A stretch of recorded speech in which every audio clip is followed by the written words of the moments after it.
Promise of God number 7. Saying thank you. John 3:14 through 17.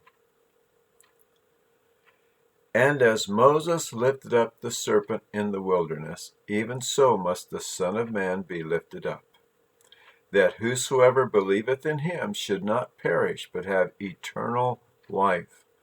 For God so loved the world, that he gave his only begotten Son, that whosoever believeth in him should not perish, but have everlasting life. For God sent not his Son into the world to condemn the world, but that the world through him might be saved. John 3:14 through 17. Let's repeat this again. John 3:14 through 17. As Moses lifted up the serpent in the wilderness, even so must the Son of Man be lifted up, that whosoever believeth in him should not perish, but have eternal life. For God so loved the world, that he gave his only begotten Son, that whosoever believeth in him should not perish, but have everlasting life. For God sent not his Son into the world to condemn the world, but that the world through him might be saved. John 3:14 through 17. They weren't bad boys, really, but something tends to happen when boys get together with nothing to do, without parents, without homes. Mitchell and Henry were street kids, living mainly to survive. One evening, with nothing better to do than to cause a little trouble, Mitchell and Henry went further than planned with their little prank. Somebody got hurt, and now here they were, sitting in jail. Their victim had suffered damage that would never be repaired, and the boys now had a criminal record and infamy that would haunt them for the rest of their lives. Now what? Standing before the judge, they were obliged to listen to his speech. "Your crime is very serious," he started. As Judge Mason spoke of their reckless behavior, the damage they had caused, and their probable future as criminals, Mitchell felt his throat swell with grief, and his eyes filled with tears. He had always been a good boy, but who would trust him now? Judge Mason continued, "Until this crime, your record has been clean. I wish I could do something for you boys, but the law requires a sentence of several years in prison, and it seems almost criminal to put you in with other criminals who would only teach you their ways." Then, taking his eyes off Mitchell and Henry and staring at some distant object, he added, "Maybe there is a way," and nodding his head as if determined to carry out some hidden resolve, Judge Mason firmly announced his sentence. "I'm giving each of you 5 years in prison. Case closed." With that, his gavel came down with a whack on the bench. Mitchell was stunned. His mind began to picture what life in prison would be like. 5 years among convicted criminals.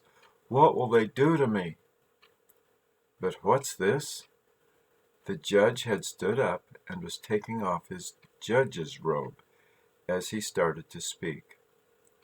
"Boys, I can't let you go to prison.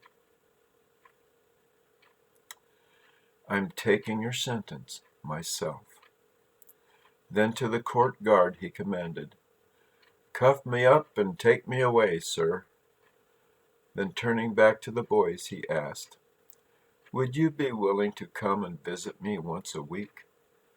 The court secretary will know where you can find me." And then Judge Mason was gone. To Mitchell, this was so unreal. How? Why? I don't deserve this. Where was his friend Henry? Gone, as quick as a flash. The court secretary was a nice lady. She smiled as she heard his request for information on how to find the judge. She handed him a 10-year pass on the bus to the state prison. That was 5 years for each of the boys. Judge Mason has requested that you meet with him every Saturday at 1:30. Thank you, ma'am, was all that Mitchell could say before the tears, held so bravely until now, just flowed down his cheeks. He had never met someone with such kind eyes, and he just let his emotions have their way as he sobbed right there in front of this nice lady. That first Saturday, right at 1:30, the prison guard escorted the judge to the visiting window. Mitchell stared, struck to the core. The judge looked different. His eyes were swollen. His face was black and blue. He held one arm tenderly, and he was limping painfully. What happened? Mitchell gasped. That's what they do to people in here, especially people with my conviction. All Mitchell could do was shake his head back and forth in shame. The reality of the cost of his freedom starting to come home to his shocked senses. Don't take it too hard, my boy. Gracie and I did this for you. Gracie? Yes, Gracie is my wife of many years. This is harder on her than it is on me, probably. Then getting down to business, he asked, Speaking of Gracie, are you willing to do me a favor, Mitchell? Anything, Judge. I like your attitude. I knew this would be a good investment in a boy's life. You see, Gracie is all by herself now. We never had any kids, so there will be no one to look after her like I used to do. Would you be willing to go to the farm and help out with the chores? It'll keep you busy, and I suppose that if you're half the man I see in you, it'll be enough to keep you out of trouble. A slight smile crossed his face as he added, Oh yes, there's a bunkhouse you can stay in, if you like.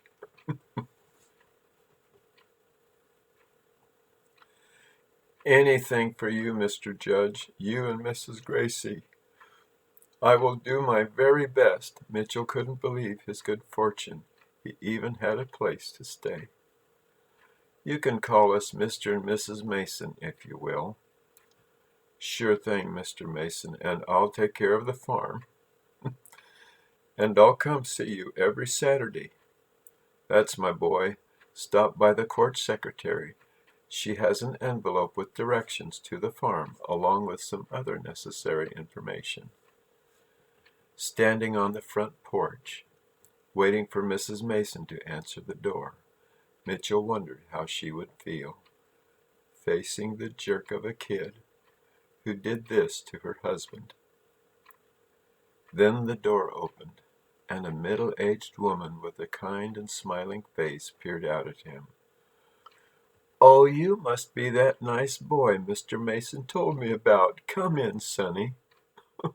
Nice boy, huh? Mitchell thought. My name is Mitchell, ma'am, and I hope I don't disappoint your expectations. Nonsense, Mrs. Mitchell replied with a smile. And I think Sonny is a good name for you. Let's get you set up in the bunkhouse, and then you can come back to the house for supper. And so the years passed. Mitchell learned how to work and run the little farm, and did all he could to help Mrs. Mason in every way he could. And he never missed a single Saturday to visit with Mr. Mason in that whole 10 years. It was a happy reunion when Mr. and Mrs. Mason were united once again at their little farm in the country. A boy grows up in 10 years. It seemed like home here at the Masons' farm, but what now? After supper, Mr. and Mrs. Mason asked Mitchell to sit down with them so they could discuss the future. Mrs. Mason began. Sonny has been such a big help to me. It's as if he has grown up like my very own son. Yes, said Mr. Mason, and he has faithfully visited me in prison. He didn't miss even He didn't miss even once. Those visits were like flowers in a vase every week. And then to Mitchell he asked, have you thought about what you will do next, Sonny? Sonny hesitated. I don't know. I've been too busy to even think about it. What about college? We'll pay your way. Then, if you like it here, we'll let you inherit the farm. You will be our son, if you'll have us. Are you kidding? I love you both, and if you let me, I will serve you for the rest of my life.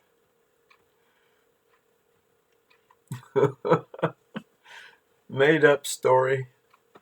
Yes. And no. For anyone familiar with the gospel of Jesus Christ, this is the old, old story of redemption. And it's the story of gratitude, a story of faith that works by love. How does one say thank you for the costliest gift ever? The more we understand his suffering and sacrifice, the greater will be our gratitude, the greater will be our service, the closer we will imitate the life of Christ, the less we will see in ourselves. The greater will be our love, loyalty, faith, and obedience toward God, and the more our lives will be dedicated to relieving the suffering of fallen humanity. That's how we say thank you. Compare these two verses. Deuteronomy 8:11. Beware that you forget not the Lord thy God, in not keeping his commandments and his judgments and his statutes, which I command thee this day. We remember God by keeping his commandments. Psalm 105:42. For he remembered his holy promise and Abraham his servant. God remembers us by keeping his promises. Let me say that again. We remember God by keeping his commandments. God remembers us by keeping his promises. By the way, what happened to Henry in the above story? Henry was so glad to be off the hook, he rushed out of the courtroom and got as far away as possible. He returned to his life of scrounging in dumpsters and kept getting into trouble, in and out of jail, and eventually ending up in prison for life.